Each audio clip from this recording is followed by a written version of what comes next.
Une petite quantité suffit. Le nouveau Liquid Muscle.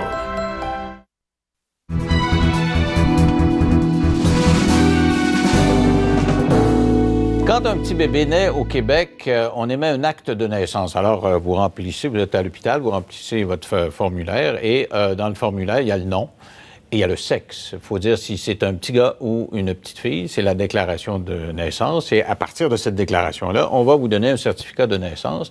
Et sur ces documents légaux apparaissent les détails quant au sexe. Or, il paraît que c'est compliqué pour certains, ce détail-là qui semble fondamental et à première vue couler de source.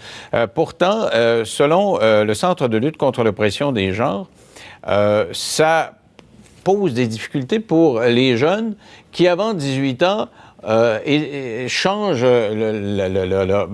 pas, c'est-à-dire qu'ils ont une identité sexuelle différente que celle de leur corps. Alors, j'ai eu à quelques reprises sur mon plateau des jeunes. En fait, je me souviens d'avoir eu un jeune de 18-19 ans qui avait su, dès l'âge de 10 ans, qu'il était un petit gars alors qu'il avait un corps de petite fille.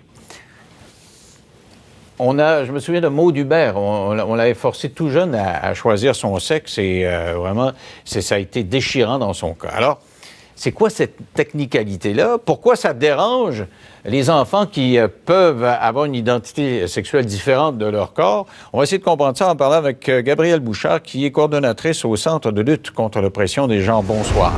Bonsoir, M. Lévesque. Alors, qu'est-ce que vous réclamez? Vous voudriez que sur la déclaration, on dise pas si c'est un petit gars ou une petite fille? Ce qu'on souhaite, il y a deux portions à la poursuite qu'on fait. La première, c'est d'enlever les prérequis qui sont maintenant dans le Code civil pour une modification de marqueur de genre. Donc, quelqu'un qui veut changer son M ou son F, on croit qu'il y a des clauses qui sont discriminatoires, dont la question de l'âge. On doit avoir 18 ans, on doit avoir la citoyenneté canadienne, et encore aujourd'hui, on doit avoir des modifications structurelles de son corps pour être capable d'accéder à ce changement. Il faut avoir été opéré. Il faut avoir été opéré. Et les opérations qui sont demandées par le gouvernement sont soit une vaginoplastie pour une femme trans ou encore une hystérectomie complète pour un homme trans. Donc, tant qu'on n'a pas eu ça, on ne peut pas avoir un changement officiel de sexe, un changement de papier. Là. Exactement. Okay. Et on doit avoir 18 ans aussi, et on doit être citoyen ou citoyenne canadienne. L'autre chose qu'on demande, c'est d'enlever l'obligation d'indiquer un genre sur le certificat de naissance.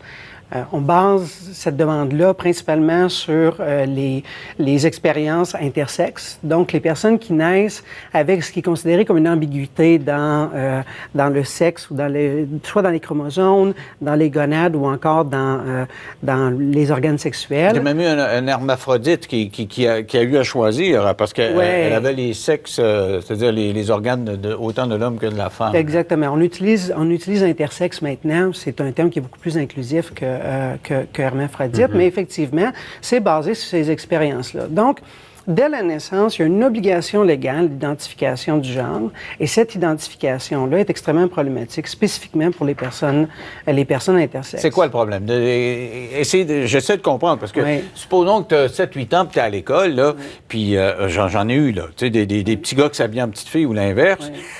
Que ce soit écrit femme ou garçon sur le l'acte de naissance, c'est quoi le problème? Le problème est au niveau des attentes qui sont créées dès la naissance. Donc, pour en revenir aux conditions intersexes, il y a une culture du secret et de modification chirurgicale des bébés naissants pour normaliser leurs organes génitaux. Et cette normalisation-là est basée sur ce qui est le plus facile ou le moins compliqué à faire. Vous dites, quand ils naissent, s'il a l'air plus d'un petit gars, si son sexe est plus apparent et que son sexe féminin, on choisit. Là, exactement. Et habituellement, les opérations dirigent habituellement les personnes vers un genre ou un sexe féminin parce que c'est plus facile de faire un sexe féminin que de faire un sexe masculin. Donc, on force les parents à faire un choix basé sur une facilité médicale, entre autres. Et à partir de ce choix-là, il y a la culture médicale et les pratiques médicales des 40 dernières années ou des 50 dernières années, et de dire renforçons le genre que nous avons assigné à la naissance à cet enfant-là, sans égard nécessairement à ce que l'enfant va choisir eux-mêmes. Donc, vous avez dit que vous avez rencontré une personne qui était intersexe, et cette personne-là a eu à se battre contre une assignation qui lui a été faite à la naissance. Donc, pour nous, on se dit, cette assignation-là, il y a assez d'expériences vécues de personnes trans et de personnes intersexes pour questionner la raison de l'obligation de mettre cette indication-là de sexe à la naissance. Mais est-ce qu'on ne pourrait pas mettre sexe incertain, dans le fond? Mais parce que c'est comme si vous disiez, on n'identifiera pas 99,99% du monde, parce que je veux dire, c'est la minorité de la minorité, là, naître de cette façon-là, pour accommoder une infime minorité. Est-ce qu'on ne devrait pas dire, généralement, c'est les petits gars, les petites filles, puis il y aura un genre à déterminer? Ou... Je vais vous donner un exemple. Jusqu'à il y a une trentaine d'années ou un petit peu plus, l'homosexualité était considérée comme une pathologie. Elle était criminelle aussi. On considérait la norme, le 99,99% des gens comme étant hétérosexuels. Et c'est comme si on disait, sur l'acte de naissance, on va identifier l'orientation sexuelle d'un enfant basée sur cette perception-là qu'on a que c'est 99,999 des gens qu'ils sont.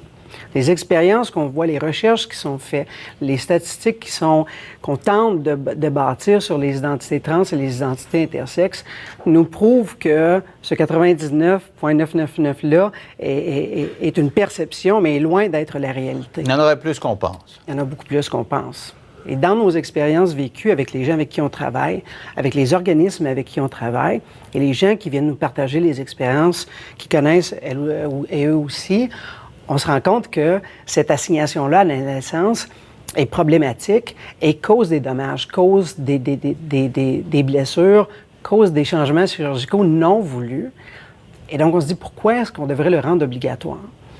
À ce moment-là, pour les gens pour qui l'assignation est importante, elle pourrait toujours rester, elle pourrait toujours être voulue, mais pour les gens pour qui ce serait important de ne pas avoir cette assignation-là, à ce moment-là, il y aurait la possibilité d'avoir une capacitation citoyenne où est-ce qu'on les forcerait pas dans un genre et dans des normes qui viennent avec aussi. OK, donc vous seriez d'accord pour que dans certains cas, on dit sexe incertain ou à déterminer ou...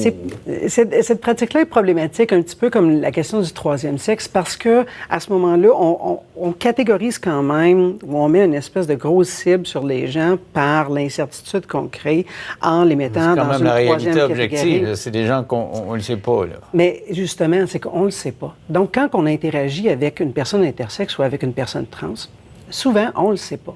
Et dans nos interactions sociales, c'est très, très peu important.